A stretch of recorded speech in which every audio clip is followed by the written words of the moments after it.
اعوذ باللہ من الشیطان الرجیم بسم اللہ الرحمن الرحیم رب اشرح لی صدری ویسر لی امری واحلل عقدۃ من لسانی یفقہوا قولی واجعل لی وزیرا من اہلی رب زدنی علما رب زدنی علما رب زدنی علما۔ آج 24 ستمبر 2022 ہے اور اللہ کی توفیق سے جو ہم اپنا 15 روزہ درس کرتے ہیں اس کا انعقاد ہم اپنے وقت مقررہ پر ہی کر رہے ہیں۔ سورہ نساء ہماری چل رہی ہے اور اس کی آیت نمبر ہم 96 تک پڑھ چکے ہیں اور انشاءاللہ ہم آیت نمبر 97 سے جو آگے اپنے درس کا آغاز کریں گے۔ اللہ تعالیٰ میں صحیح سمجھنے کے عمل کرنے کی توفیق عطا فرمائے۔ اعوذ باللہ من الشیطان الرجیم بسم اللہ الرحمن الرحیم۔ ان الذین توفاہم الملائکۃ ظالمی انفسہم قالوا فیما کنتم، کہ وہ لوگ ایسے لوگ جو اپنے جان پر ظلم کرنے والے ہیں، جب فرشتے ان کے جو ہے روحوں کو قبض کر رہے ہوتے ہیں، ان کی جان قبضے میں کر رہے ہوتے ہیں تو ان سے پوچھتے ہیں قالوا فیما کنتم، ان سے پوچھتے ہیں کہاں تھے تم، کس حال میں تھے، یعنی اپنے جانوں پر تو ظلم کرتے رہے ہو کس حال میں تھے، اب تمہارا وقت آیا جان قبض کروانے کا، تو ان سے پوچھتے ہیں ہاں جی کدھر تھے تم۔ قال، ان کا جواب کیا ہوتا ہے کننا مستضعفین فی الارض، کہ ہم تو زمین پہ بڑے کمزور تھے، ہمارے یعنی کہ ہمت نہیں تھی کہ ہم اپنے جان پہ ظلم کر بیٹھے، ہمارے پاس بچنے کا یعنی کہ کوئی سامان نہیں تھا، ہم کمزور تھے۔ یہ سمجھو کہ اس قسم کے لوگوں کی بات ہو رہی ہے جنہوں نے اپنے جانوں پر ظلم کیا۔ جانوں پر ظلم کرنے والے کون ہوتے ہیں؟ ایک یعنی کہ وہ بھی جو کہ اللہ کے نافرمان، جنہوں نے اللہ کی بات کو نہیں مانا، لوگوں کے ساتھ ظلم کر رہے ہیں اور جو لوگوں کا مال کھا رہے ہیں اور جو ہے اللہ کی نافرمانی میں زندگی گزار رہے ہیں، تمام کے تمام یہ لوگ اپنے جانوں پر ظلم کرنے والے شمار ہوتے ہیں، کیونکہ وہ اصل میں جو ہے سارا بھگتان انہوں نے خود اپنے ساتھ بھگتنا ہوتا ہے۔ تو اللہ کی پکڑ میں خود اپنے آپ کو اس مستحق بنا رہے کہ اللہ انہیں پکڑے، اللہ انہیں سزا دے، تو یہ اپنے ہاتھ سے اپنے اوپر ظلم کرنے والی بات ہے۔ تو جو بھی شخص اللہ کی نافرمانی میں جا رہا ہے وہ اپنے ساتھ سمجھو کہ ظلم کر رہا ہے۔ اس میں ایک شخص میں سمجھتا ہوں وہ بھی آ جاتا ہے جو شخص سمجھو کہ خودکشی کر جاتے ہیں، اپنی خود اپنی جان لے لیتے ہیں، وہ میں سمجھتا ہوں اس کیٹیگری میں آتے ہیں کہ انہوں نے بھی اپنی جان کے ساتھ ظلم کیا،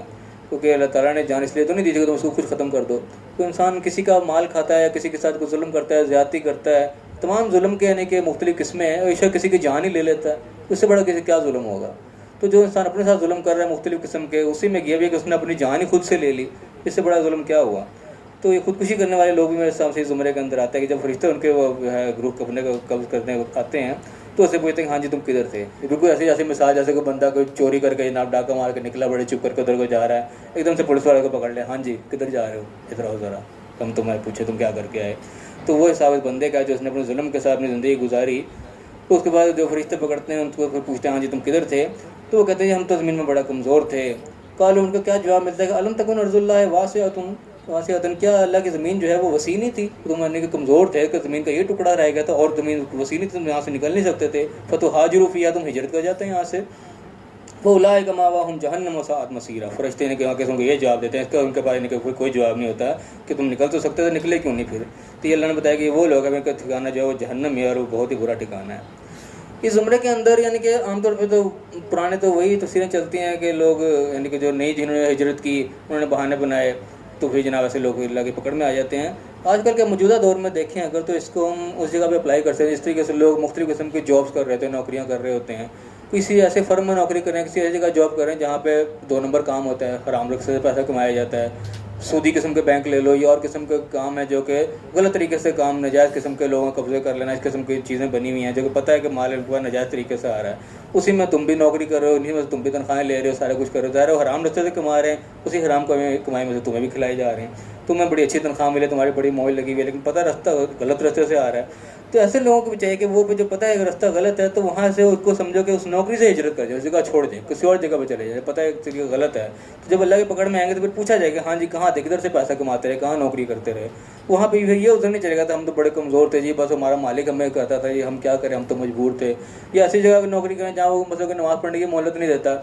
کام پہ لگایا ہوا ہے، نماز کا ٹائم بھی نہیں، پورے دن لگے ہوئے کام، نہ جمعہ کا ٹائم دے رہا ہے نہ کچھ نماز کا ٹائم دے رہا ہے، بندہ نوکری کرنے میں لگا جی میں مجبور تھا، میرا مالک ہوتا، ان کو بھی اگر یہی جواب ملے گا کہ اللہ کی زمین وسیع نہیں تھی کہ دنیا میں ان کی ایک ہی نوکری رہ گئی تھی، نوکری چھوڑے کوئی اور کر لیتے، کوئی اور تمہیں جاب نہیں ملنی تھی کیا، اس قسم کا جواب پھر وہاں سے بھی ملے گا۔ تو یعنی کہ یہ لوگ بھی اس چیز پہ یعنی کہ غور کریں کہ اگر کوئی ایسی جگہ انسان پھنسا ہوا ہے کہ جہاں اللہ کے راستے پہ چلنے میں رکاوٹ پیدا ہو رہی ہے، لوگ نہیں کام کرنے دے رہے، تو جگہ کو چھوڑ جائے، ہجرت کر جائے، دوسری نوکری ڈھونڈ لے، کوئی اور چیز کر لے، اللہ تعالیٰ جو ہے اور راہیں کھولے گا۔ پھر ہمیں یہاں پہ اللہ نے ایک ایکسیپشن دی کہ الا المستضعفین من الرجال والنساء والولدان لا یستطیعون حیلۃ ولا یہتدون سبیلا. مگر صرف اللہ نے ایکسیپشن وہ کہ پہلے تو یہ بتا دیں کہ یہ لوگ جو ہے ان کا ٹھکانہ جہنم، اللہ نے فیصلہ سنا دیا. پھر سوچے ایکسیپشن یہاں پہ دی کہ مگر وہ کمزور مرد یا وہ عورتیں، وہ بچے جن کے پاس واقعی کوئی ہلا نہ کر سکیں، کوئی ان کے اندر استطاعت نہ ہو، نہ کوئی راستہ ہی کہ انہیں پتا ہو کہ ہجرت کر جائیں، کوئی اور چیز نہیں مل رہی، فاولئک عسى اللہ یعفو عنہما، تو ایسے لوگ ہو سکتا ہے کہ اللہ تعالیٰ ان سے کوئی درگزر کر دے. وکان اللہ غفور الرحیم، اللہ تعالیٰ بخشنے والا مہربان ہے. یعنی کہ جو واقعی جنون کوئی کے ساتھ کیس ہو گیا، واقعی مجبوری میں آ گیا کہیں، تو ایسے کیسا ہو سکتا ہے کہ اللہ تعالیٰ ان کو بخش دے. یہاں پہ اللہ نے ایک چانس رکھا ہے، کھلم کھلا نہیں چھوٹی ہے کہ ہاں جی ان کو میں بخش دوں گا، چانس دیا کہ ہاں واقعی اگر کوئی جنون کیس ہوا تو پھر ہو سکتا ہے ان کو کوئی معافی مل جائے، ورنہ ادروائز اللہ نے یہی جواب فرشتوں نے آگے سے دینا، کوئی وسیع نہیں تھی کہ تم کیوں نہیں ہجرت کر کے تم چھوڑے کیوں نہیں وہاں پہ. تو اگر ہمیں کہ وہ یہاجر فی سبیل اللہ، جو اللہ کی راہ میں ہجرت کرے گا، جو اللہ کی راہ میں چھوڑے گا، اپنا گھر بار چھوڑے یا اپنے جاب چھوڑے، اپنا کام چھوڑے، کوئی بھی چھوڑے، ایک جگہ دوسری جگہ اگر جائے گا، یجد فی الارض مراغما کثیرا وسعا، تو اللہ کی زمین پہ وہ بہت کشائش پائے گا، بڑی جگہ پائے گا، بڑی وسعت پائے گا. ایسے نہیں کہ دنیا ختم ہو جائے گی، ایک نوکری تمہاری چھوٹ رہی ہے تو دنیا نوکری ملے گی نہیں، کبھی ایسا نہیں ہوگا. اللہ کے لیے تم نکلو گے تو اللہ تعالیٰ میں اس سے بہتر جگہ دے گا. ہم دیکھیں بھی لوگوں جو ہجرت کر کے آئے، پاکستان جب بنا یا اور چیز وہاں سے ہجرت کر کے آئے، یہاں پہ لوگ آ کے بسے ہیں، پہلے سے بہتر جگہ پہ کئی جگہ پہ آئے. اس طرح گرین ٹاؤن جیسی آبادیاں اور جس سے لوگ آگے بسے ہیں، ان کو ایسی ایسی اچھی جگہ بعد مکانات ملے کہ شاید وہاں بھی نہیں تھے ان کے پاس. تو یعنی کہ پریکٹیکل چیزیں بھی دنیا میں نظر آتی ہیں، جیسے لوگ ہجرت کر کے آئے تو اللہ نے ان کو بہتر ٹھکانے بھی دیے.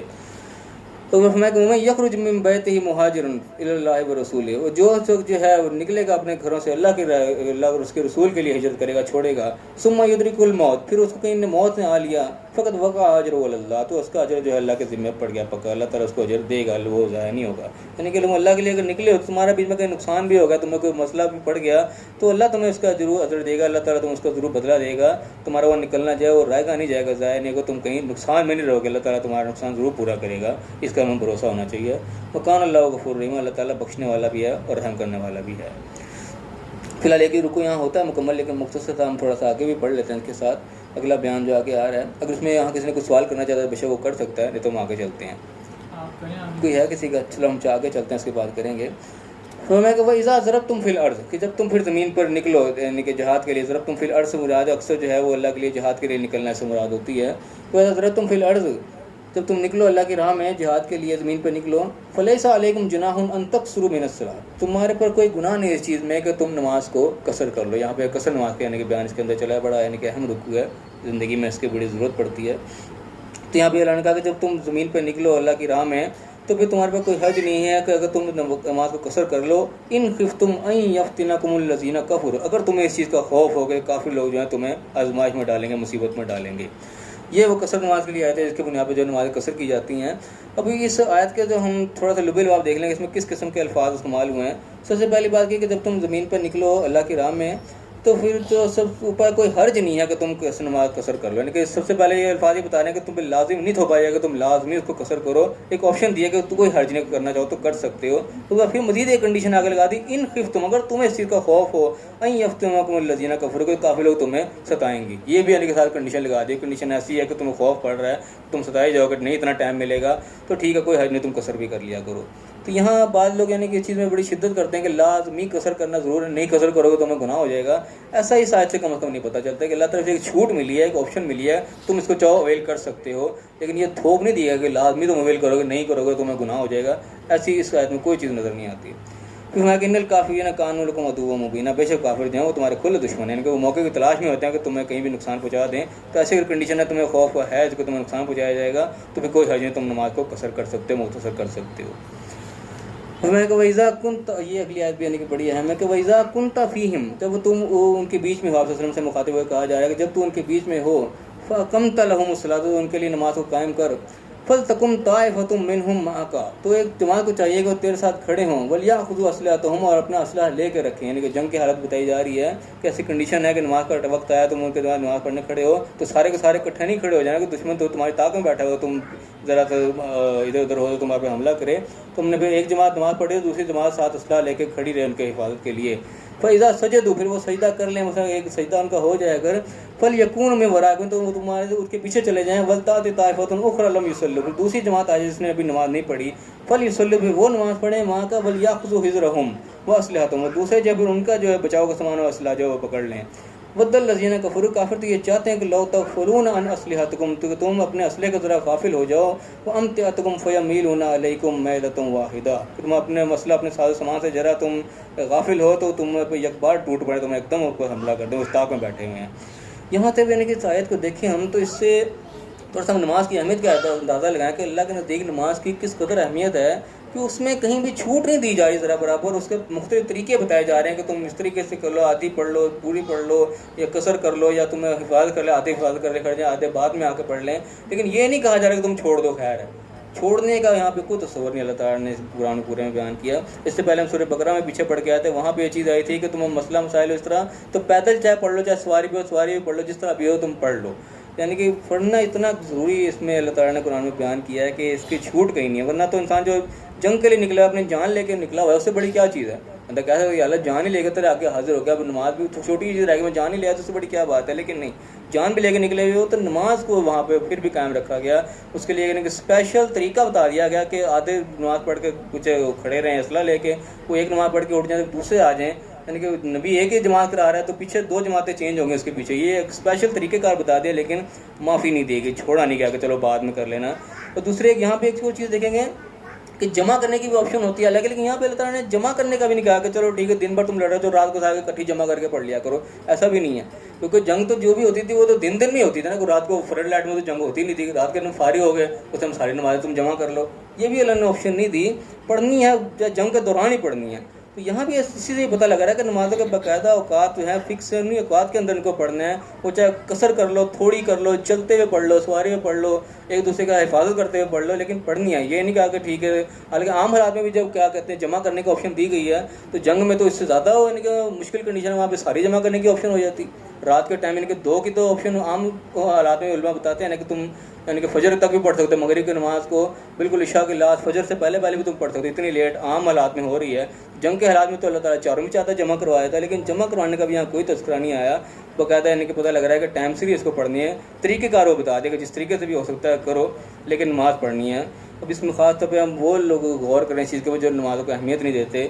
تو دیکھیں کہ اللہ تعالیٰ کس کنڈیشن میں بتا رہا ہے۔ اب جن کو یہ آپشن دی گئی کہ تم آدھے پڑھ لو اور آدھے پیچھے حفاظت میں کھڑے رہو، ان میں سے اگر کوئی نہ پڑھتی اس آپشن کو نہ لیتے کہ نہیں جی ہم تو نہیں پڑھ رہے ہم تو جنگ میں ہیں، تو ان سے اس چیز کا پوچھ ہوتی کہ تم نے کیوں نہیں نماز پڑھی، تو اللہ تمہیں یہ طریقہ بتا رہا ہے تو پڑھو، یعنی کہ ان لوگوں کو معافی سمجھو کہ نہیں ہے جو جنگ کے دوران حاضر ہیں، اپنی جان لے کے پہنچے ہوئے ہیں، انہوں نے بھی اہتمام کرنا ہے، تیاری کرنی، نماز کو پڑھنا ہے۔ تو کجا کہ عام حالات میں انسان نہ پڑھے اور اس پہ کوئی اہمیت نہ دے، ذرا وہ کام ہوا نماز قضا ہو گئی، ذرا کوئی چکر میں گئے نماز رہ گئی، تو یہ یعنی کہ کس قدر اہم چیز ہے، ہم اس کا اندازہ لگائیں کہ جنگ والوں کو معافی اللہ تعالیٰ نہیں دے رہا، اور اس کے طریقہ کار بتا دے کہ کیسے بھی پڑھو لیکن پڑھنی ہے ہر صورت۔ تو یہ بڑا ایک لمحہ فکری ہے جو لوگ نماز کے لیے جو ہے کہ فکر نہیں کرتے، تو کیسے ان کے بارے میں سوال ہوگا اس بارے میں کہ تم نے کیا اس کو اتنی ہلکی چیز سمجھا ہوا تھا، غور ہی نہیں کیا اس کے اوپر۔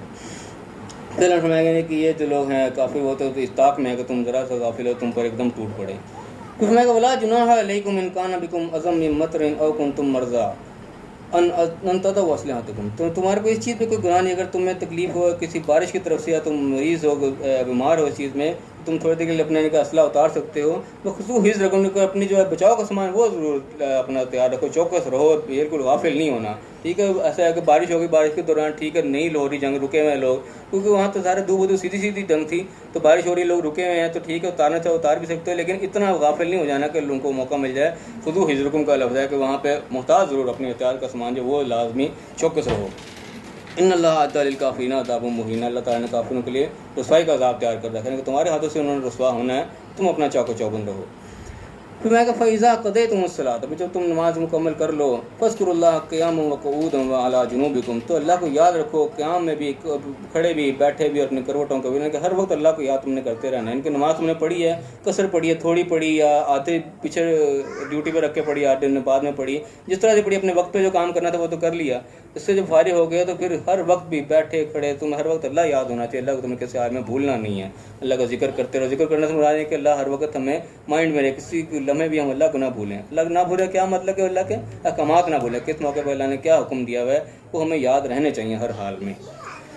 پھر میں کہا فعزت مانن تم بھائی تمہیں اطمینان ہو جائے، یعنی کہ جنگ کا صورت ختم ہو جائے، جو امن کا موقع آ جائے، فاقیموا الصلاۃ، پھر تم جو ہے نماز کو قائم کرو اپنے طریقے سے، ان الصلاۃ کانت علی المؤمنین کتاب موقوتا، یہاں پہ یہ لفظ بھی آ گئے، نماز جو ہے وہ مومنون کے اوپر وقت مقررہ کے اوپر، یعنی کہ فرض، اللہ نے وقت باندھے ہوئے ہیں اس کے، اسی لیے اللہ نے اتنی تیاری کروائی کہ جیسے بھی کر لو لیکن وقت نہیں وہ نکلنا چاہیے، اس وقت میں تم نے پڑھنی ہے، چاہے پیدل ہو، سواری پہ ہو، جنگ کی حالت میں ہو، جس طرح بھی ہو، قصر کر لو، کم کر لو، ایک دوسرے کی تیاری میں پڑھ لو، لیکن پڑھو ضرور، کیونکہ یہ کتاب موقوت ہے، اس کا وقت اللہ نے مقرر کیے ہوئے ہیں۔ میں کہ ولا تہینوا فی ابتغاء القوم، اور جو ہے تم دوسری قوم کے جو ہے طاق میں، اس کے پیچھے تعاقب میں ڈھیلے نہ پڑو، کمزوری سستی نہ دکھاؤ اس چیز میں، ان تکونوا تعلمون، اگر تمہیں کوئی تکلیف پہنچتی ہے، فانہم یعلمون، تو انہیں بھی تکلیف پہنچتی ہے، کما تعلمون، جیسے تمہیں پہنچتی ہے، یعنی کہ تم اگر محنت کر رہے ہو، تمہیں جنگ میں یعنی کہ زخم آ رہے ہیں، تکلیفیں اٹھانی پڑ رہی ہیں، گھٹے کھانے پڑ رہے ہیں، اور جناب بھوکیں برداشت کرنی پڑ رہی ہیں، تو یہ سارا کچھ انہیں بھی کرنا پڑا ہے، جنگ تو دونوں طرف برابر ہو رہی ہے نا، بندے تمہارے مارے جانے تو ان کے ہی مارے جا رہے ہیں۔ وترجون من اللہ ما لا یرجون، تم اللہ سے وہ امید رکھتے ہو جو کہ وہ نہیں رکھتے، یعنی کہ تمہیں جنت کی امید ہے، اللہ کی طرف سے غنیمتوں کی امید ہے، اللہ کی طرف سے تمہیں بے شمار اللہ نے وعدے کر رکھے ہیں، لیکن یہ وعدے ان کے لیے نہیں ہیں، لیکن تکلیفیں دونوں طرف ہے، تمہیں تکلیف ہے تو ان کو بھی تکلیف ہو رہی ہے، تو اس لیے تمہیں ڈھیلے پڑنے کی ضرورت نہیں ہے، تمہیں قسم کے پلس پوائنٹ کے اوپر کھڑے ہو۔ پھر میں وقان اللہ علیم حکیم، بے شک اللہ تعالیٰ علم والا بھی ہے اور حکمت والا بھی ہے، یعنی کہ اللہ کا علم ہے، تمہیں اللہ تعالیٰ گائیڈ بھی کر رہا ہے، اور اس کی حکمت ہے کہ تمہیں کس کس طریقے سے وہ گائیڈ کر رہا ہے، کس موقع پہ کیا کیا تم کر لو، لیکن رعایت جس چیز میں اللہ تعالیٰ نہیں دے رہا تو اس کی اہمیت کا اندازہ ہونا چاہیے کہ کتنی وہ اہم چیز ہے کہ اللہ نے اس چیز میں وہ نہیں معافی نہیں اس کی دی، طریقہ کار بتا دی، ہر طریقے سے ایسے کر لو یا ویسے کر لو، لیکن ایسے نہیں کہ تم اس کو اگنور ہی کر دو، اس چیز کی کوئی گنجائش نہیں ہے۔ تو فی الحال یہاں ہمارا یہ بھی رکوع ختم ہوتا ہے، ان دونوں رکوع کے اندر جو مین ہیں کہ لب لباب کے اندر ایک نظر مار لیں۔ پھر سب سے پہلی بات جو بتائی کہ پہلے رکوع میں یہ تھی کہ جو وہ لوگ جنہوں نے اپنے جانوں پر ظلم کیا ہے، جب ان کو فرشتے ان کی روح قبض کرنے آئیں گے تو ان سے پوچھیں گے کہ ہاں بھائی تم کس حال میں تھے، تو وہ جب یہ عذر پیش کریں گے ہم تو زمین میں کمزور تھے، ہمارا تو بس نہیں چل رہا تھا، ہمارا تو بہت بڑا سخت تھا، اور ہمارے جو جناب بڑے ہمیں کچھ کرنے نہیں دیتے تھے، تو ان کا یہ عذر وہاں پہ قبول نہیں ہوگا۔ جواب یہ ہوگا کہ اللہ کی زمین وسیع نہیں تھی، تمہیں یہیں رہنا تھا، کہیں اور چلے جاتے، کہیں اور شفٹ ہو جاتے، کہیں ہجرت کر جاتے، کوئی نئی جگہ ڈھونڈ لیتے، تو یہ چیز کے اللہ تعالیٰ کی طرف وہ معافی نہیں ہے۔ صرف ان لوگوں کے لیے معافی چاہیے کہ واقعی جن کا جنم ہے کیسے واقعی اس طرح کمزور ہیں کہ وہ نہیں کچھ کر سکتے، وہ مرد ہوں چاہے وہ عورتیں ہوں یا بچے ہوں، جن کے واقعی کوئی استطاعت نہیں ہے، وہ اللہ تعالیٰ خوب جانتے ہیں کہ اس کے اندر کتنی استطاعت ہے کتنی نہیں استطاعت، وہ اللہ تعالیٰ خود اس کا بھی فیصلہ کرے گا۔ تو جن کو بالکل نہیں کو راہ پاتے تو ہو سکتا ہے اللہ تعالیٰ ان کے ساتھ کوئی درگزر والا معاملہ کر لے، لیکن جو اپنی کوتاہی سے پیچھے رہے گا اس کے لیے اللہ نے سنا دیا کہ جہنم کا ٹھکانہ ہے، اس کے لیے کوئی معافی نہیں ہے۔ یہ عذر نہیں وہاں پہ چلے گا جی میرے پاس تو ٹائم نہیں تھا یا میں تو بڑا کمزور تھا، وہ اللہ خوب پتہ کون کتنا کمزور اور کتنا نہیں ہے۔ پھر اللہ حوصلہ بھی دے دے گا جو اللہ کی راہ میں نکلے گا، وہ یہ نہیں کہ وہ ذلیل و خوار ہو جائے گا، اللہ کی زمین کو کشادگی پائے گا، اس کو اللہ تعالیٰ مواقع دے گا، اور پھر جو ہے نکلے گا اگر اس کو موت میں بھی آ لیا پیچھے تو اللہ کا اوپر جو ہے اس کا ذمہ اس کا جب پکا ہو گیا وہ کہیں ضائع نہیں ہونے لگا۔ پھر اللہ نے قصر نماز کا یہاں پہ تذکرہ بتا دیا کہ جب تم نکلو، سب سے پہلی بات یہاں پہ یہ غور طلب یہ کہ اللہ نے قصر کے جو ہے ایک سہولت دی ہے، اس کو لازم کمپلسری نہیں کر دیا کہ تم نے ہر صورت قصر کرنی ہے۔ پہلے تو یہ بتایا کہ کوئی گناہ نہیں تم پر قصر کر لو، دوسرے ان خفتم کو بھی بتا دیا اگر تمہیں خوف ہو اس چیز کا کہ تم لوگ تنگ کریں گے تو پھر تمہیں اجازت ہے تم قصر کر سکتے ہو، یعنی کہ اس چیز کو اس طرح لازم نہیں قرار دیا گا، اس طریقے سے آج کل بتایا جاتا ہے، کم از کم میرے نزدیک وہ چیز نہیں ہے، اس آیت کے اندر آپشن دی ہے، لازمی نہیں تھوپا گیا۔ اور اس کے بعد بتایا کہ جب تم نماز میں آپ بتایا کہ جو اس قسم کا موقع ہے کہ بالکل شارٹ کنڈیشن ہے، ایک ہی جماعت کے اندر بھی دو جماعتیں اللہ نے کروا دی کہ جب نبی جماعت کروا رہے ہیں تو پھر ایک جماعت جو ہے وہ پیچھے حفاظت کے لیے کھڑی رہے اور دوسرے ایک سجدہ کر کے ہٹے تو پھر وہ پیچھے آ جائیں، پھر دوسرے آ جائیں، کہ ایک ہی کی قیادت میں آپ صلی اللہ علیہ وسلم کی قیادت کے اندر دو جماعتیں اللہ نے تبدیل کروا دیں، لیکن اور ان کی چھوٹ نہیں دی، طریقہ کار خاص بتا دیا یہاں پہ۔ پھر اس بات بتایا کہ